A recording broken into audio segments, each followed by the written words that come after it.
The forest was quiet, too quiet. Jack, a human explorer from Earth, walked slowly through the dense alien jungle. He had been alone for 3 days now, mapping the area near the border of human space. His boots crunched over fallen leaves, and his hand rested on the grip of his plasma sidearm. Something felt off, like he was being watched. Bird-like creatures flew overhead, and strange animal sounds echoed in the trees. But this time, the sound came from a bush, just 10 feet away. It rustled, then went still. Jack raised his weapon but didn't shoot. Instead, he crouched slowly, narrowing his eyes. "Hello?" he said softly. "Anyone there?" No answer, just the sound of trembling leaves. He took a step closer, then another. That's when he saw her. A small shape hiding behind thick green vines. At first, he thought it was a wild animal, but then the shape lifted its head. It was a tiny alien girl, no taller than Jack's thigh. Her skin was a soft green-blue color, and her hair shimmered like silver threads. Messy and wild, her large golden eyes were wide with fear, and her skinny arms clutched her stomach like she hadn't eaten in days. She wore torn fabric and mud-covered scraps, no shoes, no tools, just pure fear in her body. Jack lowered his weapon at once. He could see the girl was shaking, not from cold, but from terror. "It's okay," he said in a calm voice. "I won't hurt you." The alien girl didn't move. Her sharp ears twitched at every sound. Then she growled low and warning. Like a frightened animal, Jack stayed still. He reached into his pack and slowly pulled out a protein bar, unwrapped it, and gently placed it on a flat stone between them. "Here," he said. "You're hungry, right?" The girl looked at the bar, then at him. She didn't move, not even an inch. Then suddenly, like lightning, she jumped forward, grabbed the food, and ran back. But before she could vanish into the bushes again, she paused, sniffed the bar, then began devouring it in seconds. She ate like she hadn't seen food in days, biting, chewing, gulping, all in one motion. Then she growled again and disappeared deeper into the jungle. Jack stood there, stunned. "What the hell?" he whispered to himself. That night, as he sat near his small campfire, he couldn't get her face out of his mind. The way she looked at him, with fear, pain, and confusion. He wrapped his blanket tighter, watching the stars overhead. Who was she? Why was she alone in a human region of space? Where were her people?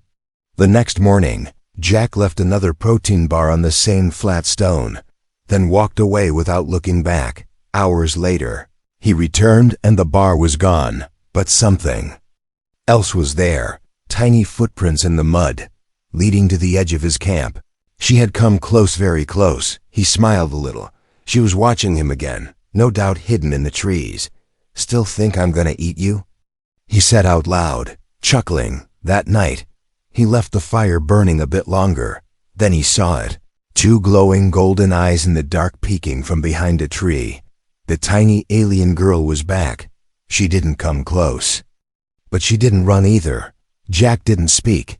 He just opened a food pouch and placed it near the fire, then turned his back and walked into his tent, leaving the flap open. When he peeked moments later, the pouch was gone, but her eyes still watched him from the shadows. This continued for 2 more nights. Each time, she came a little closer, ate a little slower, and stayed a little longer, but never spoke, never touched him, never let him near, until one evening, as he cleaned his tools, he heard a soft sniff behind him. He turned slowly, and there she was, only 5 feet away. Her eyes no longer glowed in fear, but in hunger and curiosity. Jack held his breath. She looked at his hand, then his face, then opened her mouth just slightly and whispered, barely a sound, "Eat me." Jack blinked, confused. "No," he said. "I'm trying to help you." But the girl stepped back, her hands trembling. She still didn't trust him, not yet.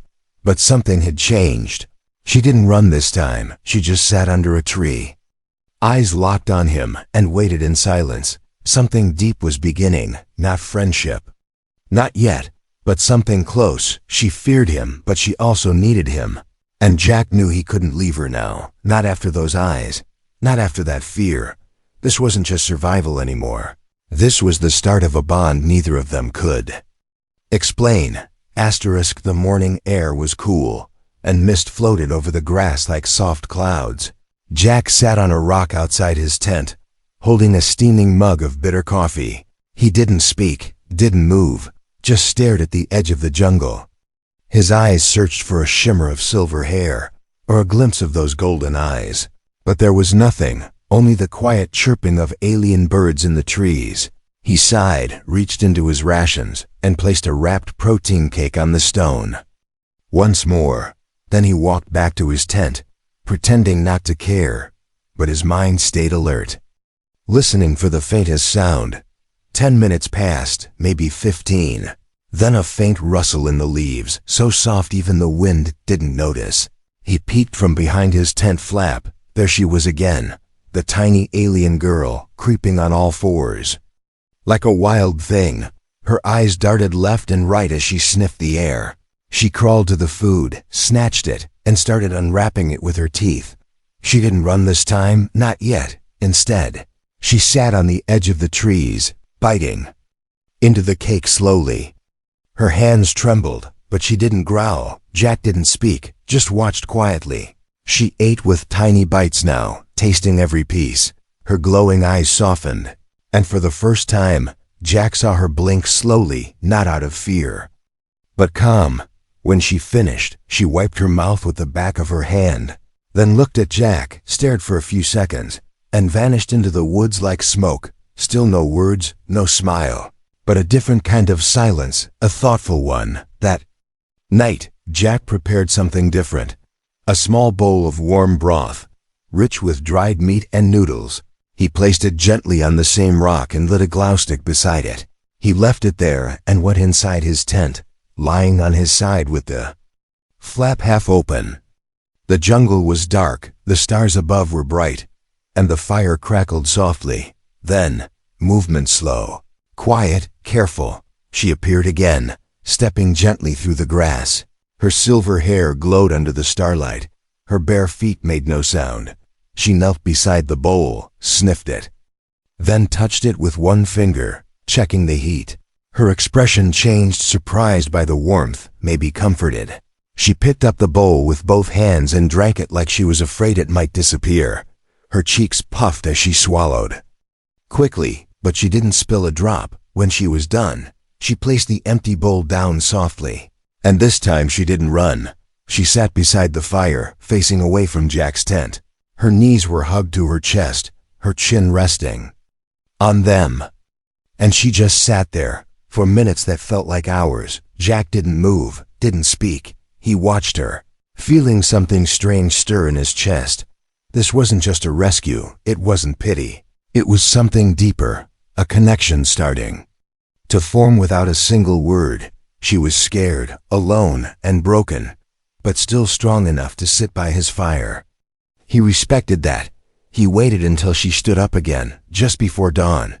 Without looking at him, she walked away into the mist, and Jack knew she would come back. The next day, he made a seat for her, a small crate with a soft blanket on it.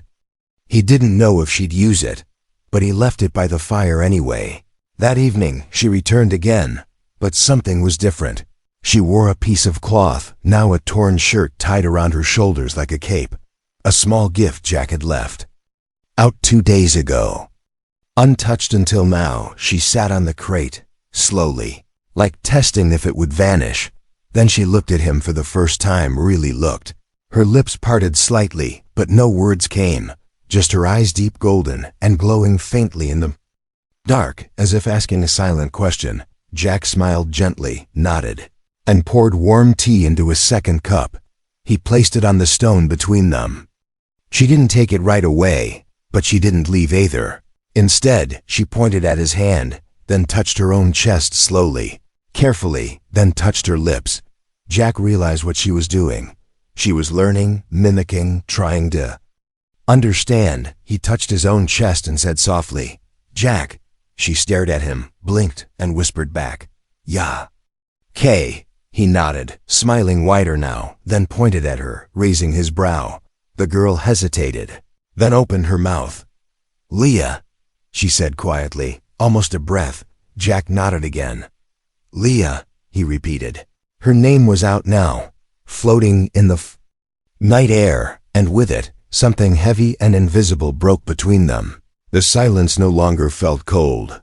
It felt like the start of something real. That night, she stayed longer, sitting beside him until she dozed off, her tiny frame curled under his extra blanket, her breathing soft and even.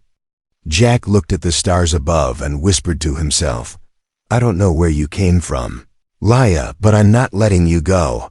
And for the first time in weeks, he slept without reaching for his weapon. The jungle air was thick that night, full of insects and strange whispers. Jack had fallen asleep beside the fire, the warm light flickering gently across his face. Leah was there too, curled under a folded blanket, close to the edge of the tent. She didn't sleep much, always half alert, her sharp ears twitching at every sound.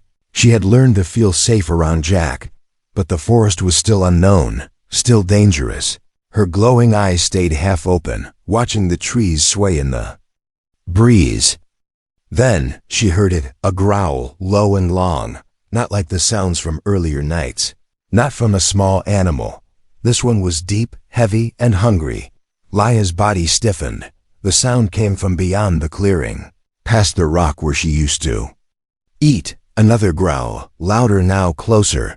She looked at Jack. He was still asleep, one hand resting on his belt where the plasma pistol lay. She didn't wake him, not yet. Instead, she rose to her feet silently, barefoot on the dirt, and stepped toward the dark edge of the jungle. A flash of silver light in the trees, then two glowing yellow eyes. It was a Ravvax, a jungle predator known to hunt in silence. 4 legs, spikes along its back, and fangs like broken knives. The creature sniffed the ground, then locked eyes with Leah. But it didn't see her as prey, it smelled the human. Jack's scent was all over the camp, all over Leah too. The Ravvax crept forward, low and ready. Leah bared her small teeth and hissed. The sound was high-pitched and sharp like broken glass. The Ravvax stopped, tilted its head, confused, then took another step, slow and certain. Leah reached behind her back, pulling out a small bone blade she had carved from scraps, tiny in her hand, but sharp enough to bleed. Still, the Ravvax didn't care. It charged forward fast and heavy, but not at her, at Jack, sleeping and unarmed. Leah screamed, not in fear, but in rage, and jumped between the beast and the man who fed her. She slashed, once, twice, cutting into the Ravvax's shoulder. The beast roared in pain and knocked her aside with a swipe of its claw. Jack woke up instantly, gun drawn. He saw Leah roll across the ground, blood on her arm, her tiny body trembling, and the Ravvax turning toward her, mouth open and dripping saliva. Without thinking, Jack fired, one shot clean and bright. The bolt hit the creature's neck, and it collapsed with a final growl. Silence returned.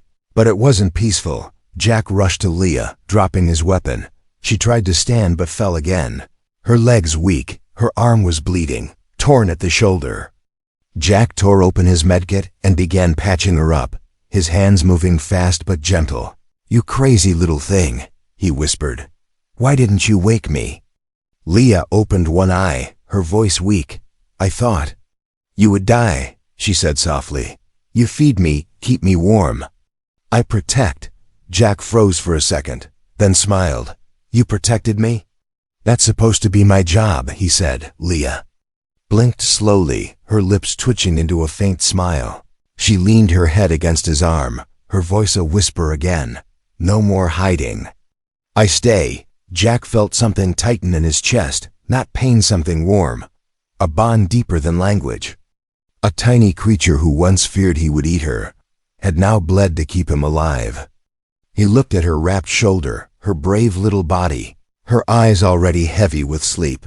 She wasn't just surviving anymore. She had chosen him, not out of fear but out of trust. That night, Jack didn't sleep again. He sat beside her all night, his weapon loaded, the fire burning brighter than usual. He stared into the jungle, daring anything else to come close, and beside him, Leah slept deeply, safely, not as a stranger, not as a wild thing, but as his, and he was hers, in the silence of the dark. Jack whispered to the stars, "Whatever you are, wherever you came from, you're not alone anymore." Asterisk. The morning sun rose slowly over the treetops. Golden light spilled across the forest floor, warming the cool earth. Jack sat by the fire, his hands gently stirring a small pot of healing tea. Leah lay nearby, wrapped in soft cloth, her wound now covered and clean. She was still sleeping, but her breathing was steady and strong. He looked at her with quiet wonder, how someone so small could be so brave, and so alone. Later that day, as birds chirped above and the wind danced through the leaves, Leah finally opened her eyes. She sat up slowly, winced at the pain in her shoulder, then looked at Jack. "You stayed?" she asked, voice soft, uncertain. Jack nodded, smiling. "Of course," he said. "You saved my life, remember?" Leah looked down, then away. She was quiet for a long moment, her hands playing with the edge of the blanket. Then she spoke again, this time without being asked. "My people," she said, her voice suddenly hard. "They throw me away." Jack blinked, surprised. "Threw you away? Why?" he asked gently. Leah didn't answer at first. She stared into the fire, eyes lost in memory. "I was too small," she whispered. "Too weak, not useful."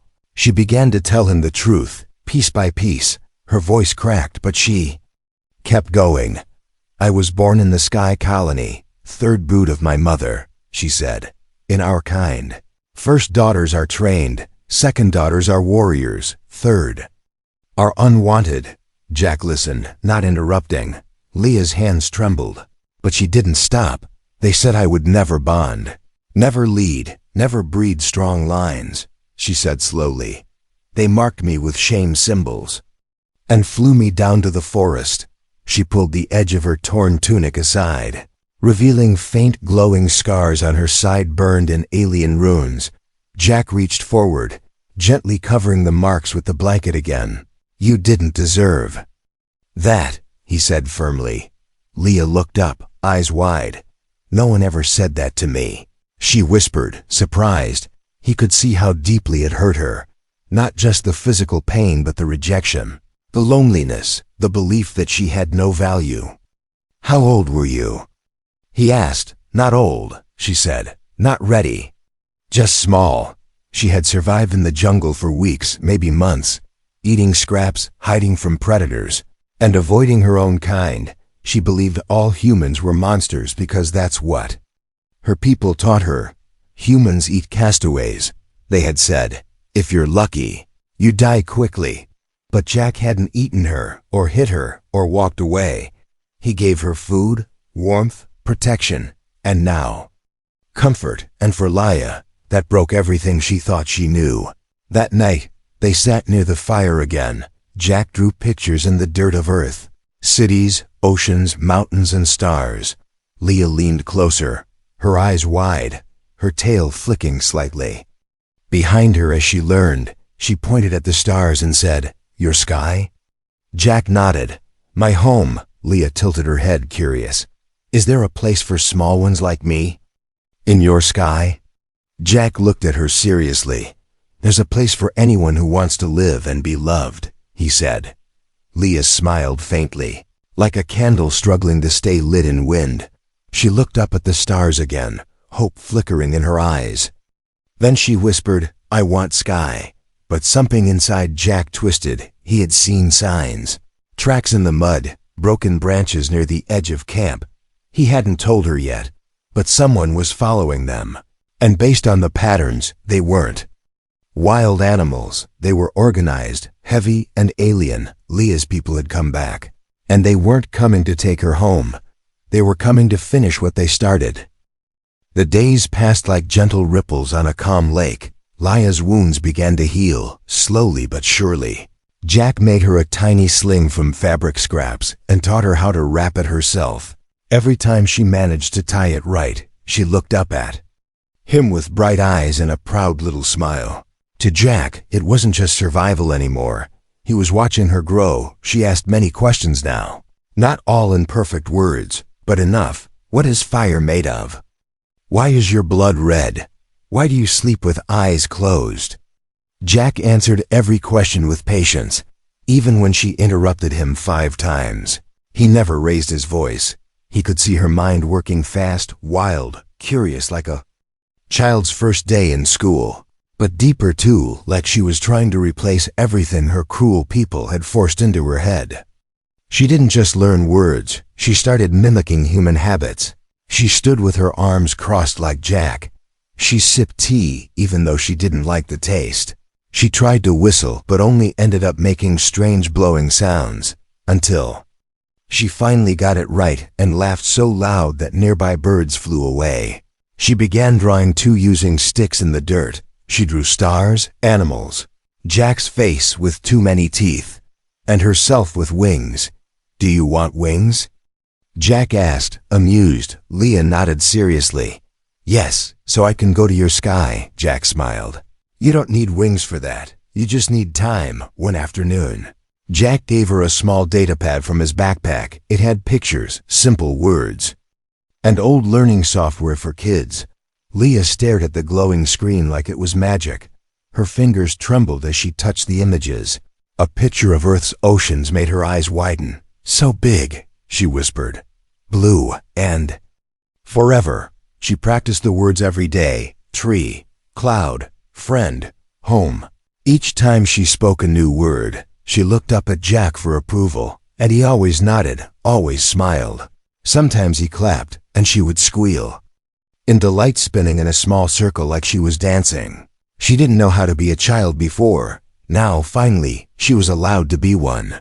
But not everything was light. One evening, while Jack cooked stew, Leah sat quietly by the fire, watching her own hands. He noticed her tail twitching, a nervous habit she hadn't done in days. What's wrong? He asked gently. She looked up, eyes flickering gold. Why did you not throw me away?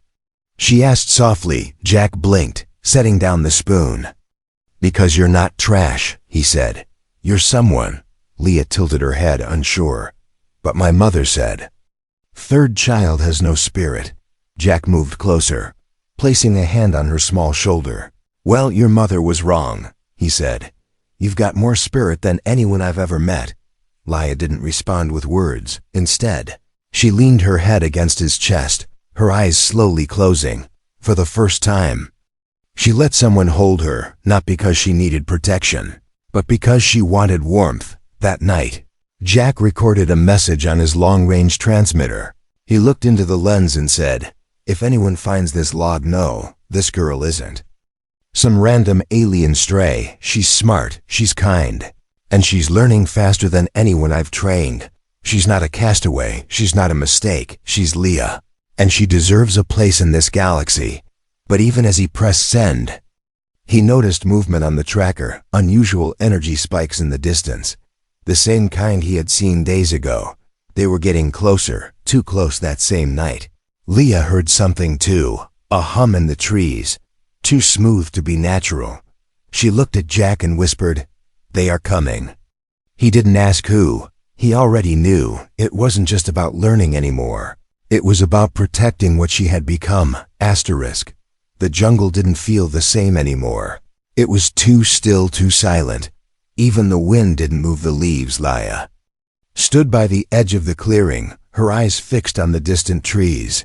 Her ears twitched, her tail stiff. Jack watched her closely, noticing the fear returning to her face. Is it them? He asked softly. She nodded. Yes, they come with masks and marks. That afternoon, the skies rumbled not with thunder, but engines. A sleek alien scout ship sliced through the clouds like a dagger. It landed far off, but not far enough. Jack could feel the vibration in his boots. Leah didn't speak, but her entire body shivered. She grabbed his arm tightly, nails digging into his sleeve. I don't want to go, she whispered. Please don't let them take me. Before Jack could answer, the jungle lit up.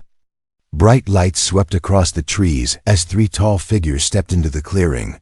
They wore armor plated in shimmering bone, masks over their faces, and the same glowing runes Leah had shown him, the mark of her people, the ones who threw her away. But they didn't look like rescuers, they looked like judges. The tallest figure stepped forward, voice sharp and cold. "Return the defective unit," he commanded. "She was never yours." Jack stood up slowly, keeping Leia behind him. "She's not a unit," he said. "She has a name, Leia, and she stays with me." The alien's eyes narrowed behind the mask. "She is property of the third caste breeding line," the voice snapped. "She was discarded," Jack replied. "You gave up your right to her." Another alien stepped forward. Aiming a staff-like weapon at them, Leah flinched but didn't run. She held onto Jack's leg, her eyes glowing with fear and defiance. "You do not understand our customs," said the first one. "You do not understand her heart," Jack shot back. "She's learned. She's healed. She's laughed because of us, not you." Leia stepped out then, her voice shaking but clear. "I'm not broken," she said. "I'm not trash." The aliens paused, confused. "She speaks," one muttered. "The defective speaks our tongue." "I speak more than that," Leah said, her chin rising. "I speak human now too. I draw, I whistle, I read." Jack couldn't help but smile. This wasn't the frightened little creature he found in the bushes. This was a girl who had grown, who had chosen her place in the world. "You will come with us," said the third alien. Leah looked at Jack. He didn't move, didn't blink, just waited for her to choose. She turned to them, her voice full of sharp, trembling courage. "No," she said, "I won't." The aliens raised their weapons. Jack instantly moved in front of Leah. Gun drawn. "Try it," he said coldly, "and I promise your story ends here." But before anyone could move, a piercing siren rang through the trees. A human patrol drone appeared overhead, shining its red light onto the scene. It had picked up Jack's emergency beacon signal sent quietly the night before. "Human territory violation detected," the drone announced. "Drop weapons, identify species, or face orbital strike." The aliens froze, realizing the risk one by one. They lowered their weapons. "We will report this breach to the council," the leader growled. "Do that," Jack said, "and tell them she's got a family now." The aliens backed away, disappearing into the trees. The ship lifted from the jungle moments later. Disappearing into the clouds, Leah dropped to her knees, tears silently falling down her cheeks. Jack knelt beside her and gently wiped them away. "You did it," he whispered. "You stood up to them." "I was scared," she admitted. "But I didn't want to go back to no sky." Jack hugged her tightly. "You never have to go back," he said. "You're one of us now above them." The stars slowly returned to the sky. But tonight, they weren't just lights. They were a promise that her past was over and her future was her own. The stars above were quiet now. No more ships, no more threats. Just the soft hum of the jungle returning to life. Leah sat beside Jack, her small hand wrapped around his pinky finger. She didn't speak, but her eyes were full of questions. Of wonder, of something brand new. For the first time in her short life, there was no fear in her breath, only peace. The next morning, a signal came through Jack's communicator. It was from a galactic child protection unit they had received the footage and the emergency call. A hovercraft arrived just after sunrise, silent but powerful. With the Earth Union crest painted on its wings, 2 officers stepped out, one human, one from a neutral alien species. They approached slowly, carefully, not to frighten Leia. Jack knelt beside her and whispered, "They're not here to take you away. They're here to make it official. You're safe now." Leah held her breath as the officers spoke gently. They asked her name, her age, and if she wanted to stay with Jack. Leah looked up at him, her voice barely above a whisper. "I want him to be my forever." The human officer smiled. "Well," he said, "we've already filed emergency foster protection, and there's an option for full guardianship." Jack signed the forms without hesitation. In less than an hour, Leah was no longer property. She was no longer rejected. She was a citizen under human care, and officially Jack's adopted daughter. Leah didn't understand all the big words, but when Jack looked at her and said, "You're mine now," she understood. That, she threw her arms around his neck and held on as tightly as her tiny arms could. And for the first time, she cried not from pain or fear, but from joy. Days passed, then weeks. Jack taught her how to cook real human meals, though she still didn't like spicy food. She built her own sleeping space beside his, decorated with drawings, feathers, and small glowing stones. He gave her a tiny cum tag for emergencies, and she painted flowers on it. She now ran, laughed, and played like any child. But she also trained learning how to survive, how to shoot, how to speak clearly. She wasn't just a rescued girl anymore. She was becoming strong, in her own way. One night, as they sat by the fire, Leah pointed up at the stars again. "That one," she said. "That was my sky," Jack nodded. "Do you want to go back someday?" She shook her head. "No. But maybe I'll go show them I'm not weak anymore." Then she smiled. "Maybe I'll bring you with me." Jack laughed. "If we go, we bring marshmallows." Leah blinked. "What is marshmallow?" He grinned. "Something soft, sweet, and best shared with family." Leah leaned against his side, eyes closing. "I think I like that," she murmured. The fire crackled. The night wrapped around them like a blanket, and somewhere, far away, in a world that once called her worthless, the stars watched quietly as a tiny soul rose stronger, braver, and no longer alone. She once feared the human would eat her, but in the end, he fed her heart, gave her a name, and built her a future, not with weapons, not with power, but with kindness. And that, in this universe, was the most unexpected turn of all.